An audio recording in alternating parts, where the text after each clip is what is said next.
What's up guys, Lukas here, back with another video and welcome to the 2021 studio tour.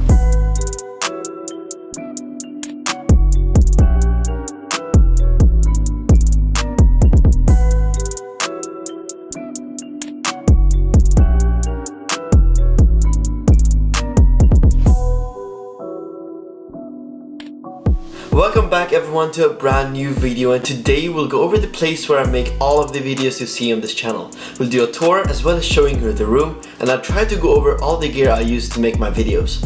If you're a YouTuber, I hope this gives you some inspiration for your studio, and also if you've made a studio tour, I would love to see it. Comment it, link it below, and also I'll try to link everything I talk about in the description below. Since the last studio tour last summer, this setup has almost completely changed and the quality of videos has, according to me, really leveled up. So if you enjoyed this video, it would really make my day if you could hit the like button and subscribe, and also comment what videos you'd like to see on this channel. We're really close to 1000 subscribers and there will be really cool things happening then. Also, there's chapters on this video so you can skip to your favorite part. I just want to give Kubos a moment for me to really thank them, because this would not be possible without them. Because I don't really have to spend money on cubes anymore, I can save and invest that money into other things I like. Filming and camera gear, for example. This has helped me level up my production quality while also giving me the opportunity to review many of the new cubes on the market. So if you like that, subscribe. Alright, having this aside, let's start with the tour. So if you see my previous setup tour, you know that I shared my room with my brother, but now he has moved his desk and other stuff to another room in the house, so I basically have this room for myself. So when you enter the room, you're immediately greeted with the setup, but let's not start there. If you turn left, we have the chill area, a couch where you can sit down and relax, and two pictures. One of them has been there for years and it's the map, and one I just got of a picture I took of a Porsche 911 Turbo S last year. Yes, I'm a car guy and I like taking photos of cars. Now, moving back to the setup, we have my Mickey desk, which I've used for years, and it is what I use for my unboxing videos. Basically, we have two soft boxes on light stand on either side of the desk, and I use this clamp to mount my camera. This just gives a really soft, shadowless look, and I really enjoy it. If you've been watching my channel lately, you might have noticed that I've been doing a lot more talking angles, for example this one. So let's talk about the gear I use and this setup in particular. So I built this camera rig, which I think is very cool, and all the accessories and add-ons really help with my workflow. Let's start off with the camera. So I use my Sony a6000 camera, which has been responsible for almost all footage for the past 2 years. It is probably the best camera around that $500 to $600 mark. I use the 16 to 50mm kit lens for the majority of my videos because it can go really wide and therefore suitable for talking head shots, vlogging and all that kind of stuff. I also have the Sony 50mm 1.8 lens, which has been responsible for a lot of my b-rolls lately. I've only had it for 2 months, but so far I really like it. Because it has such a wide aperture and it's a fast lens, the background blur looks so good and it's awesome in low light situations. For those of you who don't know, this is called the A-roll, and the B-roll is the footage I stack onto the A-roll.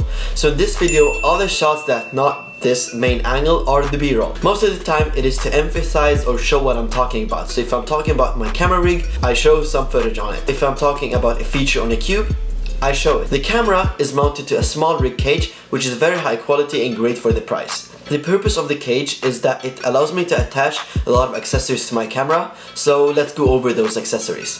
First of all, we have the small rig top handle where I attach my phone to. It is connected to the camera via a capture card, which I got from Amazon for only $15. Amazon is the best place to get camera accessories. I find it to have the largest selection and the best price. Now when we finally have Amazon here in Sweden, I haven't purchased a single accessory for my camera except the lens anywhere else. We have some other Amazon clamps and accessories that are mounted to the cage, like the power bank connected through a cheap dummy battery, so I can plug the USB in and basically record for an unlimited amount of time. As you might see, we have a teleprompter mounted to the camera. This is so that I can mic my old phone and have the script rolling. I'm right now reading my script, but because I use this teleprompter, you probably didn't notice it, and I highly recommend investing into a teleprompter if you're shooting a lot of talking head videos. And if you're not scripting your videos, please do. Your videos will be much more entertaining because it'll be easier to squeeze a lot of information in a short amount of time. For audio, I use the Sony ECM GZ1M shotgun mic for all of my shots outside this room, and when I'm here I use the Blue Snowball mic. I record them externally and then sync them in editing. The entire rig is mounted to an Anderson cat tripod, which I've used for quite some time now. I also have another light stand right behind me with another light from Amazon, and this works as a rim light to separate me a bit better from the background. Well, it died while I'm shooting this video, and I really need to shoot this video now unless it's gonna be really late. And also, I use one of my soft boxes as a key light, which is the one right in front of me to give me this soft light look on me. Also, back there we have a bulb and a tube light right here, which illuminates the background and gives it a bit more life.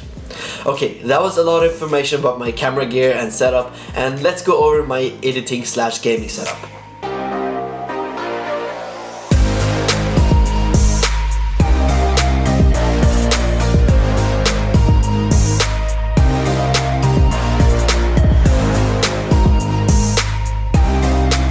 So we have a new desk in the house. This is another one of IKEA's Mickey desk, and it's really great. It's big, it has storage, and the biggest one for me is built-in cable management. As you can see, I've attached an LED strip because it looks cool, and you can also see a black box on the floor. That's the amplifier for my Samsung speakers. I have no idea what model they are because I got this from a relative and I think they're quite old. They get really loud for the size but don't have the best quality, so whenever I'm doing audio sensitive work like video editing, I'll plug in my JBL E65 instead. However, because the bass is so strong, it really is fun to play racing games and shooting games on this because the floor starts to shake when the exhaust or the guns get loud. Speaking of games, to the right side of my desk I have my PS4 Pro, which is my gaming console of choice, and on it I have my editing computer, the 2019 13-inch MacBook Pro. If you want more details on it, you can check out my previous tour. I use Final Cut Pro for all of my editing and Photoshop for my thumbnails. I chose the MacBook version with 4 Thunderbolt 3 ports, and thankfully I did because all the ports are full. So in port 1 we have my 1TB Samsung T5 SSD. I load all of my footage on it and edit off of it. It is an SSD, so it's fast enough to do that, and 1TB of storage just gives me a lot of room. A quick tip for anyone who's looking to buy a Mac: don't upgrade the storage. You can get an external SSD for half or even 1/3 of the price. Port 2, a USB-C dongle because Apple removed all the ports, which has now 3 regular USB inputs and an SD card slot. The Bluetooth wireless module for my $20 keyboard is plugged in there, as well as my Blue Snowball mic. Port number 3, the Apple 65-watt charger. Nothing else to say. Port number 4, HDMI to USB-C cable connecting to the monitor on top of the IKEA stand. On the IKEA stand I just have a phone stand and my wireless charger, but yeah, let's talk about this monitor. This is a 32-inch Samsung monitor, which is great for the price. The only downside is that it maxes out for 60Hz, but that's not a problem for me. My PS4 Pro does not support over 60Hz, so I would not be using the extra frames if I got another monitor. However, the 4K resolution is really good for me because the PS4 supports that, and editing in full 4K as well as watching videos and movies is so nice on the screen.